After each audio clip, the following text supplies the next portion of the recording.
एक बार की बात है। एक गांव में एक परिवार रहता था। उस परिवार में एक आदमी और एक औरत रहती थी। आदमी का नाम मुकुट और औरत का नाम माला था।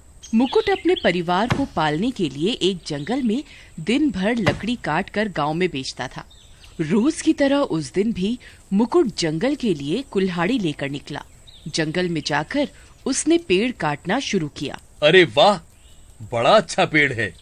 इसकी लकड़ियां तो जल्दी कट भी जाएंगी और बिक भी जाएंगी, क्योंकि जल्दी आग पकड़ने वाली लकड़ियां कौन नहीं लेना चाहेगा। फिर ये कहकर मुकुट पेड़ काटने शुरू करता है। तभी एकाएक पेड़ से आवाज आती है। अरे कौन है? इस पेड़ को नहीं काटो। अरे कौन आवाजें दे रहा है? किसकी आवाज है ये? मुकुट डर जाता है और फिर दोबारा पेड़ काटने लगता है। मत काटो कृपा कर, मैं बहुत दिनों से यहाँ रह रहा हूँ। अगर ये पेड़ कट गया तो मैं और मेरा परिवार कहाँ रहेगा? अरे कौन हो तुम? सामने आओ मेरे। ऐसे मुझे क्यों डरा रहे हो? तभी उस पेड़ से एक आत्मा उतर कर आती है। मुकुट उसे देखकर बहुत डर जाता है और कांपने लगता है। अरे ये क्या? माफ कर दो मुझे मत मारना। मैं बस अपने परिवार को पालने के लिए लकड़ियां काटता हूँ। अरे मैं एक आत्मा हूँ। मैं अपने परिवार के साथ यहाँ रहता हूँ। बहुत भटकने के बाद मुझे ये पेड़ सुरक्षित लगा तो मैं यहाँ रहने लगा। अगर तुम इसे काट दोगे तो हम बेघर हो जाएंगे। तुम इस पेड़ को छोड़ दो। बदले में तुम्हें कभी भी मेरी जरूरत लगे तो मैं तुम्हारी पूरी सहायता करूँगा। छोड़ देता हूँ ये पेड़। ये आत्मा तो अच्छी लगती है। कोई नुकसान नहीं पहुँचाया इसने मुझे अभी तक। क्या पता कभी जरूरत पड़ने पे मेरी मदद करे ये। हाँ ठीक है, मैं कोई और पेड़ काट लेता हूँ। आप आराम से रहो यहाँ। कहकर मुकुट दूसरा पेड़ काट कर लकड़ियाँ ले जाता है और गाँव में बेच देता है। आज के दिन मुकुट काफी लेट हो जाता है घर पहुँचने में, और घर जाते समय एक नदी पार करते हुए उसके घर का रास्ता पड़ता है। अरे भगवान, आज तो बहुत देर हो गई। नदी में तो एक भूत रहता है। आज मुझे बचा लो भगवान, आपके भरोसे ही हूँ मैं। इतना कहकर मुकुट नदी पार करने लगता है। बीच नदी में पहुँचते ही नदी में हलचल होने लगती है। नदी का पानी ऊपर नीचे होने लगता है। अरे मर गया। अरे आज तो मैं बुरा फंसा। आज मैं मर ही जाऊंगा। भगवान बचाओ और नदी पार कराओ। तभी अचानक नदी की लहरें तंग हो जाती हैं और नदी का भूत मुकुट के पैर पानी के नीचे से खींचने लगता है। आखिर तू मुझे आज मिल ही गया। मैं कब से सोच रहा था कि तू किसी दिन सूरज ढलने के बाद बड़ी पार करे और मैं तुझे अपना भोजन बनाऊं। अरे रे, एक आत्मा से तो आज जैसे तैसे बचा, तो अब नदी के भूत ने पकड़ लिया। आज तो मेरा मरना तय है। नदी का भूत धीरे धीरे मुकुट के पैर नीचे से खींचने लगता है और मुकुट धीरे धीरे नदी के अंदर डूबने लगता है। तभी मुकुट को उस आत्मा की बात याद आती है। मुझे छोड़ दो नदी के भूत, मैं आपके काम आ सकता हूँ। तू कैसे मेरे काम आएगा? पागल समझता है क्या मुझे? जो हाथ आया शिकार छोड़ दूं मैं? नहीं, मैं झूठ नहीं कह रहा हूँ। आज जंगल में मैंने एक पेड़ पे एक आत्मा देखी। वो आदमी की आत्मा कह रही थी कि उसके जितना शक्तिशाली कोई नहीं है। पूरे जहां में कोई उसका मुकाबला नहीं कर सकता। ये सुनकर नदी के भूत को गुस्सा आता है और वह मुकुट से उस आत्मा के बारे में पूछने लगता है। अच्छा, कौन है ऐसा जो मुझसे भी ज्यादा ताकतवर है? मैं सबसे ज्यादा शक्तिशाली हूँ। हाँ भूत जी, मैंने भी यही कहा उस आत्मा से कि हमारे नदी में जो भूत जी रहते हैं वे सर्वशक्तिमान हैं। उनका मुकाबला कोई नहीं कर सकता। पर वो कहने लगी कि अगर हिम्मत हो तो मेरे सामने आए नदी का भूत, मैं उसे सबक सिखाऊंगी। इतना सुनकर नदी का भूत गुस्से में आग बबूला हो उठा और गुस्से में बोला, अच्छा, लेके चल मुझे उस आत्मा के पास। इतनी हिम्मत उसकी जो मुझे ललकारे। आज मैं सबसे पहले उसकी अकल ठिकाने लगाऊंगा, फिर तुझे खाऊंगा। मुकुट तो चाहता ही यही था कि किसी तरह मुकुट नदी से बाहर निकल पाए।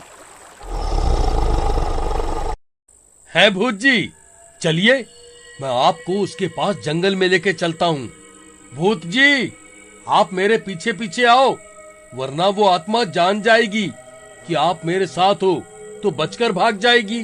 तुम सही कहते हो, चलो तुम आगे आगे चलो और उस आत्मा को पेड़ से नीचे उतारो पहले। फिर मुकुट जल्दी जल्दी भागकर उस पेड़ वाली आत्मा के पास जाता है और कहता है, अरे पेड़ वाली आत्मा जी, कृपया प्रकट हो। कौन है जो मुझे इस समय बुला रहा है? जी मैं हूँ। आज सुबह मैं पेड़ काटने आया था और आपसे बात हुई थी कि आप पेड़ के बदले में मेरी मदद करेंगे। हाँ हाँ बिल्कुल, बताओ क्या हुआ?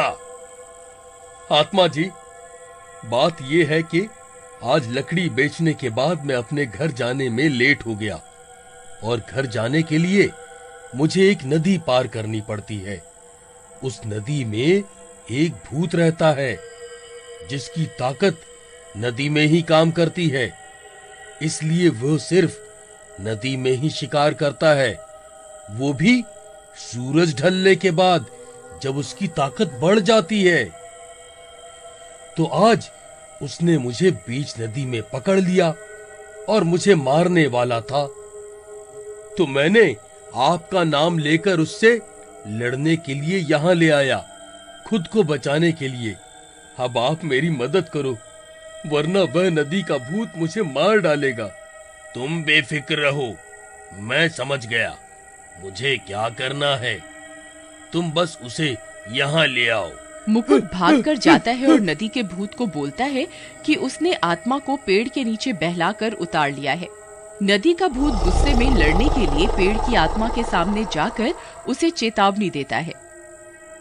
ए आत्मा, क्या कह रही थी कि तू सर्वशक्तिमान है? आजा, लड़ मुझसे। क्यों नहीं, मैं ही सर्वशक्तिमान हूँ, मेरे सामने कोई नहीं टिक सकता।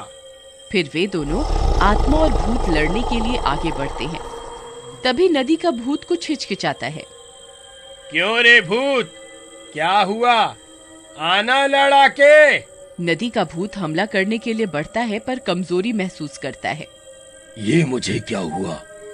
मेरी ताकत काम क्यों नहीं कर रही? आत्मा तभी भूत पर हमला कर देती है। तभी उस आत्मा का परिवार भी पेड़ से नीचे आ जाता है और नदी के भूत को घेर लेता है। अब तू क्या करेगा भूत? देख मेरा परिवार कितना बड़ा है। भूत उन सब आत्माओं को देखकर डर जाता है। मुकुट, ये तूने ठीक नहीं किया। तूने मेरे साथ छल किया है। देखो नदी के भूत, सब आत्माएं और भूत तुम्हारी तरह बुरे नहीं होते। तुम मासूमों का शिकार करते हो और एक ये आत्माएं हैं जो एकांत में बस परिवार के साथ रहना चाहती हैं। और तुम जैसे गंदे भूतों के साथ छल करके मैंने कुछ गलत नहीं किया। ए नदी के भूत, तुझे शर्म नहीं आती अपनी ताकत का गलत इस्तेमाल करते हुए? तू ताकतवर है तो तू मासूमों की जान लेता है, और देख आज तेरी ताकत और तेरा घमंड ही तुझे मरवाएगा। पर मेरी ताकत काम क्यों नहीं कर रही? मैं तो इतना शक्तिशाली हूँ। हे नदी के भूत, तू गुस्से में ये भी भूल गया कि तू नदी का बबकोट है। तेरी ताकत सिर्फ नदी के अंदर ही रहती है, इसलिए तू नदी के अंदर ही सिर्फ शिकार कर पाता है। पर अब तेरा आखिरी समय आ गया है। सारी आत्माएं उस नदी के भूत को चारों ओर से घेर लेती हैं और मार देती हैं, और इस तरह उस नदी को भी उस भूत से छुटकारा मिल जाता है। धन्यवाद आत्मा जी। अगर सभी आत्माएं आपकी तरह हो जाएं, तो कभी किसी को किसी से डर ना लगे। मैं गांव जाके सबको बताऊंगा कि इस पेड़ को सुरक्षित कर दिया जाए, जिससे आप अपने परिवार के साथ आराम से रह सकें। और ये कहकर मुकुट अपने घर चला जाता है।